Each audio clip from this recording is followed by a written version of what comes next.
Buddha sat beneath the shade of the Bodhi tree, its vast branches sheltering his disciples from the midday sun. He observed the serene river flowing nearby, its waters carrying whispers of life and turmoil alike. The disciples sat quietly, their eyes fixed on him, waiting for the wisdom he would share. Disappointments, like the flowing river, are inevitable in life, Buddha began, his voice calm and steady. They arise not because life is cruel, but because the mind clings to expectations. A gentle breeze stirred the leaves, as if echoing his words. Ananda, the closest to Buddha, hesitated before speaking. Master, how do we find peace when our hearts are heavy with despair? His tone was tinged with earnestness and curiosity. Buddha picked up a fallen lotus from the ground, its petals still delicate despite the decay setting in. This lotus emerges from mud, he said, holding it up for all to see. Its beauty owes itself to the soil, not despite it. He placed the lotus in Ananda's hands, letting him feel its fragile strength. Just as the lotus thrives through adversity, so must we grow through our struggles. The mud is our teacher. The disciples murmured softly, contemplating the profound metaphor that Buddha had offered them. The river seemed to flow slower as they meditated on the thought. Pain often blinds the mind to lessons hidden within life's disappointments, Buddha continued, his eyes scanning the gathering. The world presents trials, but wisdom turns them into stepping stones. A young disciple named Sudama stood and bowed before speaking. Master, I struggle to see beyond my sorrow. It consumes my thoughts entirely. His voice quivered with raw vulnerability. Buddha gestured for Sudama to approach and sit near him.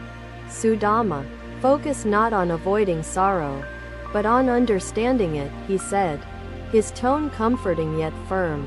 What do you learn when you embrace disappointment without judgment? Sudama lowered his gaze, contemplating Buddha's question. The silence stretched, broken only by the chirping of distant birds. Finally, Sudama raised his head. I learn that sorrow humbles the ego, Master, he said softly. Buddha smiled gently, acknowledging the truth in Sudama's realization. Indeed, humility allows us to grow. Much like the lotus unfolding its petals toward light, he explained. The disciples sat in quiet agreement, their thoughts swirling like the river's currents, reflecting the wisdom they had absorbed. Ananda, still holding the lotus, spoke again. Master, how can we embrace adversity when it feels unbearable? The weight often seems too great for our hearts to carry. Buddha stood and walked toward the riverbank. The river carries all it receives. Flowing steadily toward the ocean, he remarked, gazing at the water's surface. It does not resist what comes its way, nor does it hold on tightly.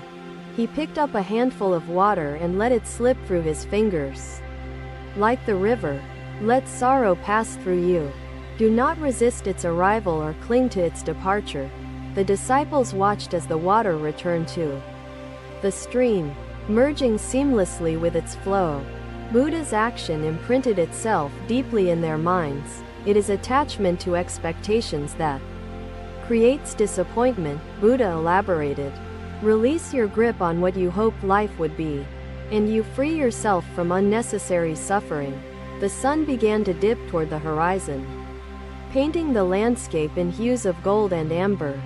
The disciples remained seated, listening intently. Buddha's voice softened as he continued. Disappointment cannot rob you of inner peace unless you surrender to its demands. Treat it as a fleeting visitor. A disciple named Rahula spoke hesitantly. Master, I fear disappointment's arrival, though I understand its nature. How do I welcome what I dread? His words carried traces of vulnerability. Buddha approached Rahula and placed a reassuring hand on his shoulder. Fear magnifies suffering, Buddha said firmly. To welcome disappointment is to remove its ability to intimidate the mind. He gestured toward the lotus Ananda held. Its roots are buried in the soil, yet it stretches beyond to find light. Fear keeps you rooted in darkness. Rahula nodded solemnly, sensing the strength in Buddha's teachings. The disciples exchanged glances, resonating with Rahula's emotions and learning alongside him. Buddha returned to his seat beneath the Bodhi tree. He looked at each disciple, his gaze filled with compassion and wisdom. "Do not think of disappointment as punishment," he said. "See it instead as an opportunity for growth and transformation." Sudama, having gained new insight, stood and addressed the group. "Master's words teach us to find lessons in all that life offers," he said, his voice steady and clear. Buddha smiled but did not interrupt.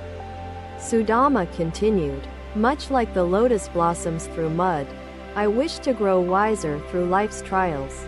Ananda stood beside Sudama, holding the lotus aloft. "Let us keep this lotus as a symbol of resilience," he declared. "May its image remind us to rise beyond despair." Buddha nodded approvingly, recognizing the unity forming among his disciples. The group meditated as the twilight deepened, their thoughts intertwined with wisdom and reflection. As the stars began to shimmer in the sky, Buddha spoke his final words for the day. "Much can change with the rise of the sun tomorrow," he said. "Do not let disappointment shape your future." The disciples bowed deeply, their hearts lighter and their minds enlightened. Together, they vowed to embrace life's disappointments with courage and wisdom. The night enveloped the Bodhi tree and its companions, carrying Buddha's teachings into the stillness. The disciples remained in meditation, listening to the silent symphony of the universe. Another day, another golden sunrise bathed the monastery in its gentle light, casting long shadows across the courtyard. The disciples gathered once again, their hearts still pondering the teachings of the previous day. Buddha sat upon a simple mat, his serene presence commanding reverent silence among those assembled. "Each day offers an opportunity for the mind to find clarity," Buddha began, his tone as calm as a still pond. "Yet, we often cloud it with attachments and regrets." The disciples nodded, their eyes fixed upon the Master as his words unfolded like petals of wisdom. Maha, a disciple prone to self-doubt, spoke hesitantly. "Master, my mind often clings to what could have been, filling me with sorrow. How do I let go?" His voice trembled, carrying the weight of his question. Buddha gestured for Maha to sit closer and pointed toward a still, polished mirror resting nearby. "Look into this mirror, Maha," he instructed. "What do you see reflected upon its surface?" Maha gazed into the mirror, his brow furrowing in contemplation. "I see myself as I am, Master," he replied after a pause. "The reflection is neither more nor less than what exists." Buddha smiled gently. "Exactly, Maha. The mirror reflects without judgment, embellishment, or distortion," he explained.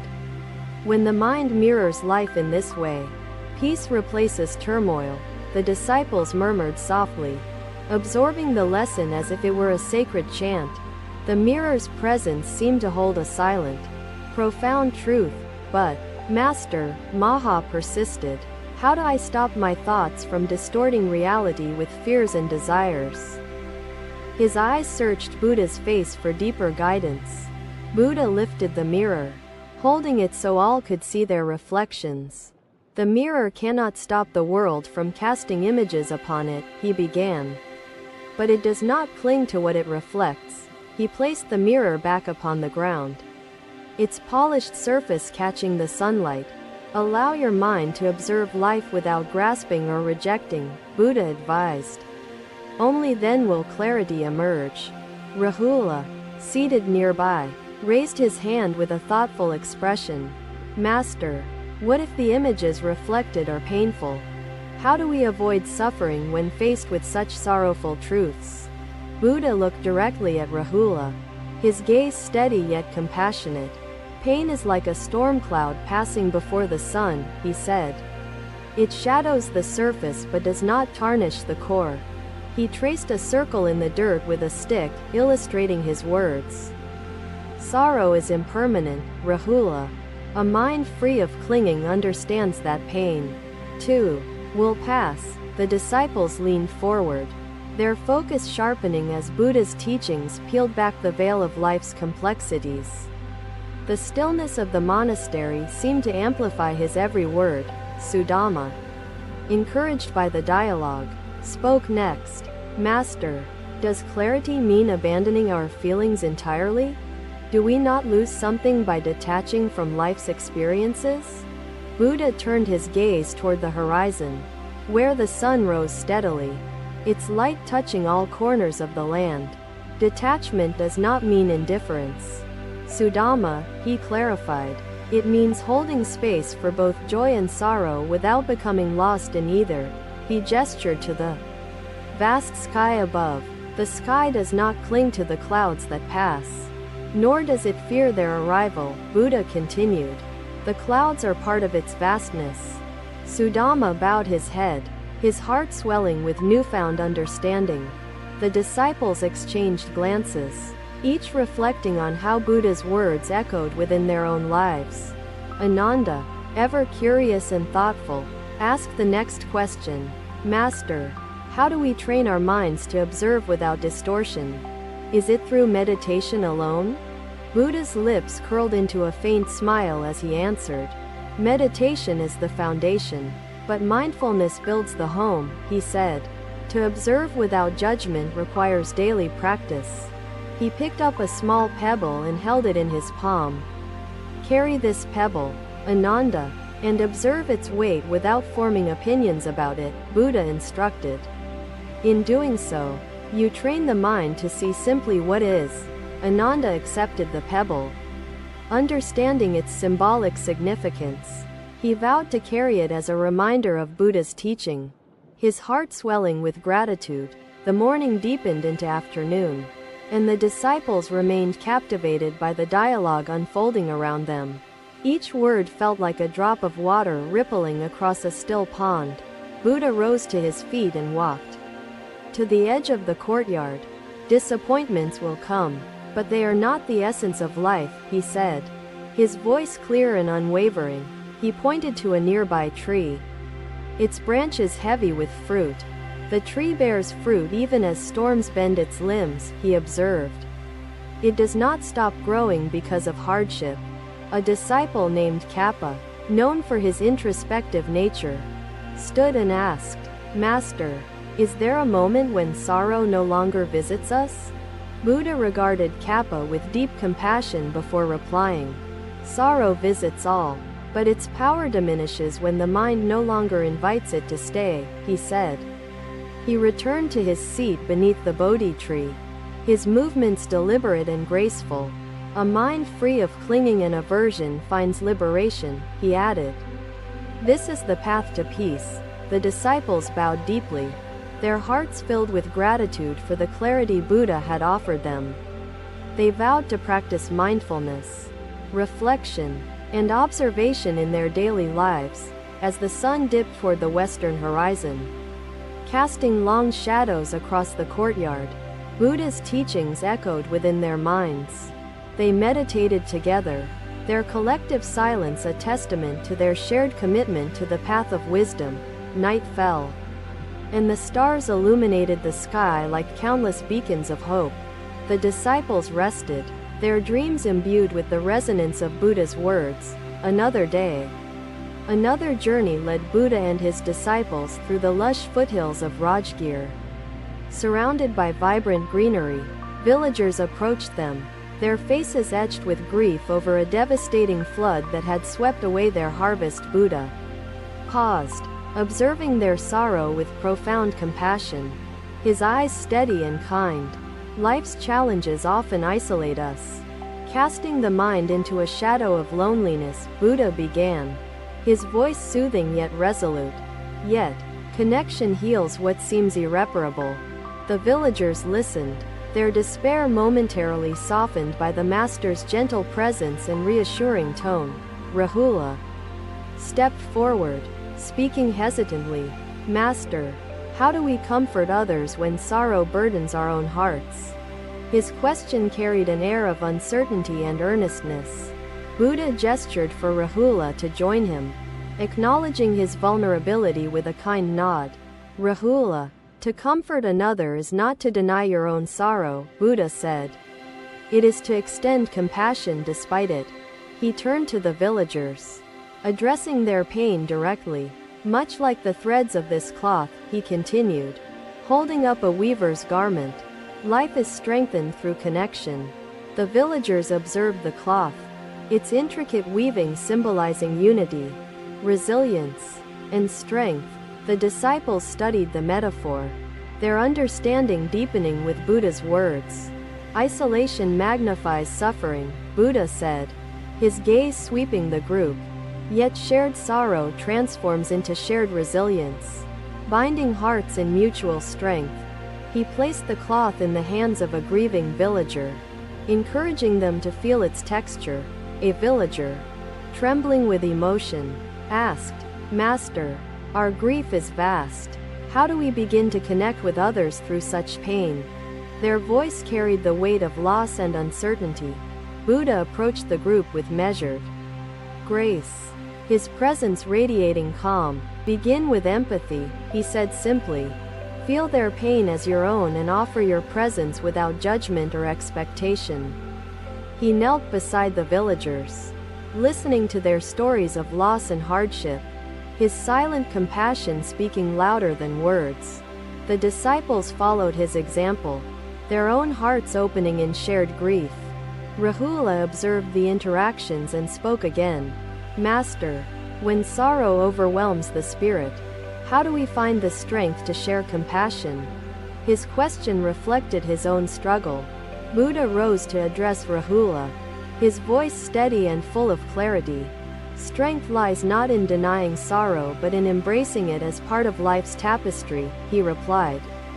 Compassion arises naturally when the heart opens. He gestured to the flowing stream nearby, its waters joining seamlessly with tributaries. The stream does not resist the union of its waters. It grows stronger with connection, Buddha explained. The disciples observed the stream, its harmony resonating with Buddha's teachings. They meditated on the interconnectedness of life, finding solace in its profound simplicity. Sudama stood beside Rahula, his voice steady yet reflective. Master, does connection lessen the weight of grief? Or does it simply share the burden among many? He asked thoughtfully. Buddha placed a hand on Sudama's shoulder, his eyes alight with wisdom. Connection does not erase grief, he said. It transforms it into a bond that strengthens all involved. He turned to the villagers, offering his presence as an example. Together, sorrow becomes an opportunity for growth and understanding, he said. It unites rather than isolates. Ananda stepped forward, holding the cloth aloft. Master, how can we practice connection daily, beyond moments of shared sorrow? His curiosity reflected his desire to deepen his understanding. Buddha smiled warmly, gesturing toward the disciples and villagers alike. Practice compassion in every interaction. Ananda, he said, see others' struggles as your own and offer kindness freely. He pointed to the birds flying in formation above, their movements harmonious and united. Even nature teaches us the strength of unity, Buddha remarked. Learn from its example. The disciples and villagers looked skyward, absorbing the lesson offered by the flock's graceful synchronization. Their hearts felt lighter, their minds awakened. Kappa, the introspective disciple, posed the next question. Master, does compassion diminish when shared widely? Does its strength weaken with each offering? His tone carried traces of uncertainty. Buddha turned to Kappa, his expression calm and steady. Compassion, like the sun, does not grow weaker by shining upon many, he said. It thrives in abundance. He extended his arms toward the horizon, the setting sun illuminating his words. Offer compassion without hesitation, Buddha encouraged. It is an endless resource that only grows stronger with each act. the disciples vowed to carry this wisdom forward, their hearts united in purpose and determination. The villagers expressed their gratitude, their grief now shared and transformed. Buddha's gaze softened as he addressed the entire group. Sorrow teaches us to cherish connection, humility, and growth, he said. It reminds us of life's intricate interdependence. Rahula approached the villagers, offering his hand in comfort and solidarity. His actions reflected Buddha's teachings, inspiring the disciples and villagers alike. As night descended, Buddha spoke his closing words.